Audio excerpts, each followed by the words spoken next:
क्या 2025 विधानसभा में बीजेपी को चुनेगी दिल्ली की जनता या फिर केजरीवाल? क्या नाम होगा? मेरा नाम अरुण कश्यप है। 2025 विधानसभा में किसको देख रहे हो दिल्ली में?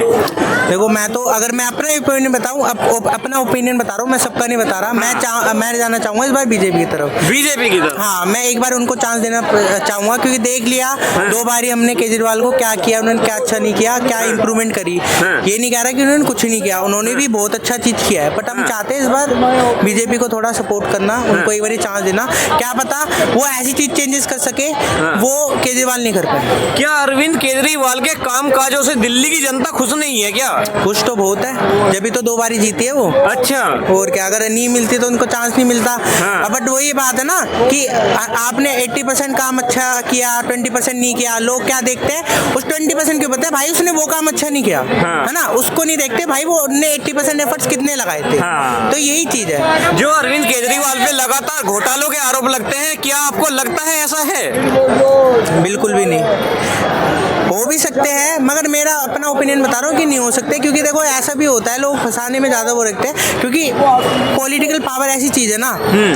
क्योंकि आप भी समझ सकते हो ये चीज, अगर आपके पास एक स्टेट है और किसी के पास 26 स्टेट है ना, तो 26 नहीं 22 स्टेट है। हाँ 22 स्टेट है, पावर है उनके पास सबसे ज्यादा, वो भी होगी। तो यही चीज है। क्या नाम होगा भाई का? आर्यन ठाकुर। 2025 में किसको बिठा रहे हो उस कुर्सी पे? भाई बेटा किसको रहे, हम तो हारे चाहे जीते बीजेपी कट्टर है भाई। बीजेपी? क्यों अरविंद केजरीवाल के काम काजों से खुश नहीं हो?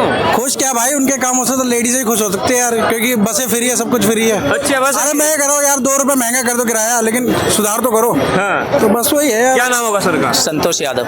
ये कह रहे हैं केवल लेडीज ही खुश है, दिल्ली के पुरुष खुश नहीं है। इनके घर के में लेडीज है नहीं क्या?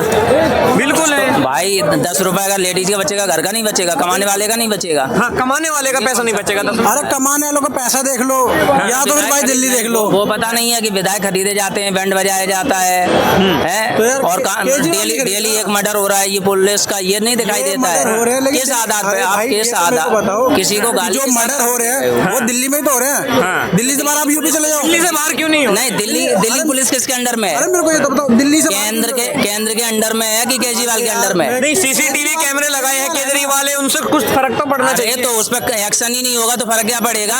घर का बाप ही अगर परेशान करेगा ना तो उसमें बच्चे क्या कर पाएंगे? सिग्नेचर उसके हाथ में होता है ना, खेती उसके पास है, वो नहीं देगा बच्चों को, बच्चे कर क्या लेंगे? सारी पावर तो मोदी जी लिए बैठे हैं। तो कोई नहीं, अगर सारी पावर ऐसे भी देख लो तो पता चल जाएगा। अगर सारी पावर मोदी जी ले बैठे हैं तो फिर वो यहाँ पे क्यों नहीं जीत रहे? मेरे को बताओ ना। कौन? मोदी जी। क्यों लोकसभा पूरी सीटें जीतते, कौन कहता नहीं जीतते? मैं बोल रहा हूँ कि दिल्ली में सारी पावर उनकी है। तो मेरे को सीधी एक बात बताओ, अगर सारी पावर अगर मोदी जी के हाथ में है तो फिर तो दिल्ली से कोई हटा नहीं सकता उनको। कौन? हाँ, दिल्ली से नहीं हटा सकता। अरे भाई मैं सुनो, कानून की बात हो रही है यहाँ, पुलिस की बात हो रही है, कानून व्यवस्था की। जो उनको मोदी जी चाहने को तो बहुत चाहते हैं, लेकिन उनके पूरा चाहने से सब कुछ नहीं होता है। ठीक है, आपके पिताजी के अगर 5 बच्चे होंगे ना, 5 उनके हिसाब से नहीं चलेंगे। जितने भी हों सब उनके हिसाब से नहीं चलेंगे। मैं 5 भाई हूँ, मैं नहीं चलूंगा। तो आप ये कहना चाहते हो कि जो अरविंद केजरीवाल जी है वो मोदी जी के बच्चे हैं क्या? आप ये कहना एक तरह से बच्चे ही हैं भाई। वो केंद्र में बैठा है, जिसको 35 राज्य को देख रहा है, वो एक राज्य 2 राज्य को देख रहा है। मेरे को बताओ, दिल्ली का क्राइम रेट क्यों कम नहीं हो रहा? अरे ये पूछो भाजपा से, ये मोदी जी से पूछो। सुनो, क्या नाम है, आम आदमी पार्टी की पंजाब में भी सरकार है, वहाँ का लॉ एंड ऑर्डर क्यों अच्छा है? क्या पहले से जो बो रखा है ना उसे काट रहे हैं और कर रहे हैं कंट्रोल। आप एवरेज देखो ना कितना गिरता जा रहा है। दिल्ली में तो पॉल्यूशन का बढ़ रहा है, बता दो मुझे। पॉल्यूशन क्यों बढ़ रहा है भाई? पॉल्यूशन क्यों बढ़ रहा है? हाँ, रुक जाओ। जब काम नहीं करने दोगे ना तरीके से तो पॉल्यूशन तो बढ़ेगा ही बढ़ेगा। पंजाब को दोषी ठहराते थे। मैं 100 बात की बात। हाँ, एक बोलो। आप हम समझ गए, आम आदमी से कोई ना कोई पार्टी को छोड़ो। अरे पार्टी को छोड़ो, हम भाई यहाँ पे जितने भी देखोगे ना, यहाँ पे जितने भी देखोगे, आपको छोड़ के या 1-2 भाई और होंगे, 80% बंदा बीजेपी सपोर्टर होगा। तो आप ये चीज छोड़ दो। उसका कारण क्या? अरे उसका कारण ये है कि भाई वो डंके की चोट पे करता है जो भी करता है। अच्छा, डंके वो ऐसे नहीं करता कि हाँ मैं ये फ्री कर दूंगा, मैं वो फ्री कर दूंगा, वो नहीं करता। वो यूं कहता है कि मैं एक MP सेकंड में क्या फ्री नहीं कर रहे हैं, तो यहाँ कर रहे हैं, वो कॉपी पेस्ट कर रहे हैं, मैं ये क्या नहीं कर रहे हैं।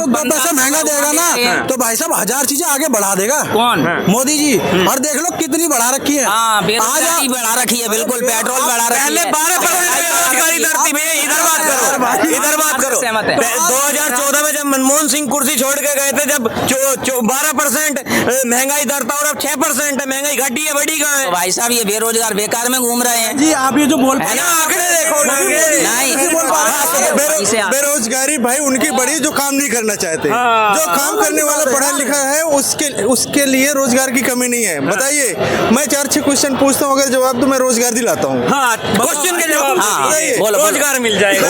बोलो। आप कितना पढ़े लिखे हैं पहले? मैं पढ़े लिखे कितने हो? मैं 12वीं पास हूँ। 12वीं पास। तो 12वीं में आप किस टाइप की जॉब चाहिए आपको? किस टाइप? अरे मैं तो फ्रीलांसर हूँ और अच्छा कमाता हूँ। आगे यार, बताओ। क्यों ऐसे कर रहे हो? जॉब की कमी नहीं है भाई साहब। मेरे घर में 4 सेंट्रल की जॉब आई है, सारे लड़के पढ़ने वाले 3 रेलवे में और BSF में, और पढ़ने वाले लड़के मेहनत से बिना पैसे के हो गए। पहले के टाइम पे क्या होता था, जो पैसे जिनके पास होते थे, जिनकी अप्रोच होती वो हो जाते थे, बाकी पब्लिक घूमती रहती थी। जितना दाम उतनी पावर। और अब ये बताइए, 2014 के टाइम पे हमारे देश की जनसंख्या 130 करोड़ थी, और आज 150 करोड़ हो गई। कितनी बड़ी? 20 करोड़ बढ़ गई। बिल्कुल। तो 20 करोड़ को जॉब, भाई अब सबसे बड़ी चीज है बेरोजगारी रोकने के लिए आप जनसंख्या नियंत्रण तो करो। अरे तो मोहन भागवत जी कह रहे हैं कि भाई बच्चे और बढ़ाओ। मोहन भागवत जी कह रहे हैं बच्चे और बढ़ाओ। जनसंख्या एक स्टैंड रखो ना, जनसंख्या कंट्रोल करनी है कि बढ़ानी है। मोहन भागवत का पर्टिकुलर बयान है, उससे हम कंसर्न नहीं है। वो उसका पर्टिकुलर बयान, वो राजनीति नहीं है, वो देश नहीं चलाता। जो देश चलाने वाला वो नहीं कर। मोदी ने तो कितने बार कहा है कि जनसंख्या कंट्रोल हम दो हमारे दो। बिल्कुल। तो लोग कहते हैं हम 4 हमारे 40। बिल्कुल। तो बेरोजगारी तो जाहिर सी बात है बढ़ेगी भाई। हाँ। तो वो पहले सबसे मेन मुद्दा है बेरोजगारी, जनसंख्या कंट्रोल करो, पब्लिक शिक्षित होगी। मोहन भागवत जी को। मोहन भागवत के बच्चे हैं ना। मोहन भागवत है कौन? कौन नहीं? मोहन भागवत जी ये भी कहते हैं सेल्फ डिपेंड बनो, सरकारी नौकरी की जरूरत ही नहीं पड़े। कहा था कि मोहन भागवत है। मोहन भागवत ये भी कहते हैं अपने अंदर स्किल डेवलप करो। ये तुम्हारे जैसे और कहने लगे, पता चल जाएगा मोहन हमारे भागवत। देश से लोग बहुत अच्छी विचारधारा के लोग हैं। तुम्हारे देश से लोग ऐसे गुमराह होते रहेंगे। दिल्ली में नहीं आ रही। दिल्ली में नहीं आ- दिल्ली में नहीं आ रही है। कौन? मेरा नंबर बीजेपी। बीजेपी। अरे भैया इस बार देख लेना कौन आ रहा है। ये जो झाड़ फूक वाले ओझा आ रहे हैं, झाड़ू पोछा लेडी है, कुछ नहीं करने वाले ये। अरे भैया, अरे ओझा, कोई ओझा है इस टाइम पे?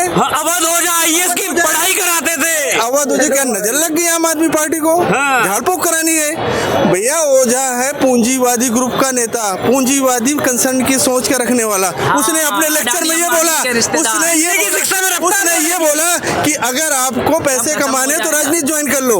तो इसका मतलब उसको पैसे कमाने, इसलिए राजनीति में कह रहा। मैंने बीजेपी से पहले प्रयागराज से टिकट मांगा, मेरे को नहीं मिला। मैं रायबरेली से टिकट मांगा, कांग्रेस से नहीं मिला। फिर मुझे कांग्रेस से मिल गया, उससे मिल गया, कांग्रेस से भी मांगा था, नहीं मिला। अब मुझे आम आदमी से मिल गया।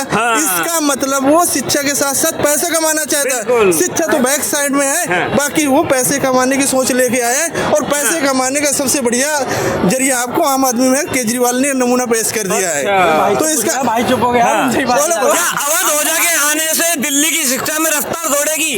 भाई अच्छे लोग कोई भी आएंगे तो रफ्तार बढ़ेगी, कोई नहीं रोक पाएगा। पहले तो ये कहते थे मैं उसके साथ मैं किसी पार्टी का नेता नहीं बनूंगा। कौन? अवध ओझा। अरे भाई एक समय को हिसाब देख करके सारी चीजें बदलती हैं। पहले तुम चिट्ठी लिखते थे, अब व्हाट्सएप करते हो कि नहीं करते? अवध ओझा उन 3 बच्चों की मृत्यु पे क्यों नहीं बोलते? कौन? अवध ओझा। लगातार बोलते हैं, नहीं बोलते। चाहिए सुनो, लगातार बोलते हैं और बोलना चाहिए। ठीक है, और जो गलत है ना उस पे एक्शन होना चाहिए, वो कोई भी बना रहे। अच्छा। हाँ, ये मतलब थोड़ी है। और आप तो प्रवक्ता बन के काम क्यों कर रहे हैं? हम प्रवक्ता नहीं, तो आपको सच्चाई की बात कर रहे हैं। आप भाजपा के यहाँ का लॉ एंड ऑर्डर देख लीजिए ना, डेली मर्डर हो रहा है, इस पे एक्शन क्यों नहीं हो रहा है? बीजेपी के राज्य में क्यों नहीं हो पा रहा? ठीक है, बीजेपी राज्य में चलो ना, MP में चलो, यूपी में आपको पता है। यूपी से ही हूँ भाई क्या? तो यूपी के दिखा दूंगा। यूपी से हो ना, तो यूपी में क्या हालत है वहाँ पे भी जाके देख लो भाई। वही गुंडई, एक जातिवादी गुंडई बढ़ रही है वहाँ पे भी। ठीक है, ये भाई हम मेरठ से भाई साहब एक टाइम। अरे सुनो तो आप हमारी बात तो सुनो यार। नहीं है, सुनो, टिकटॉकिया जो बना दिया है ना, वहाँ आपकी गलती नहीं है, जो लगातार केवल उस पे लगे हुए हो ना, टिकटॉक पे नहीं है यार, यहाँ कहाँ देख रहे हो? व्हाट्सएप यूनिवर्सिटी से पढ़े हुए लोग हो ना, व्हाट्सएप यूनिवर्सिटी से पढ़े हो?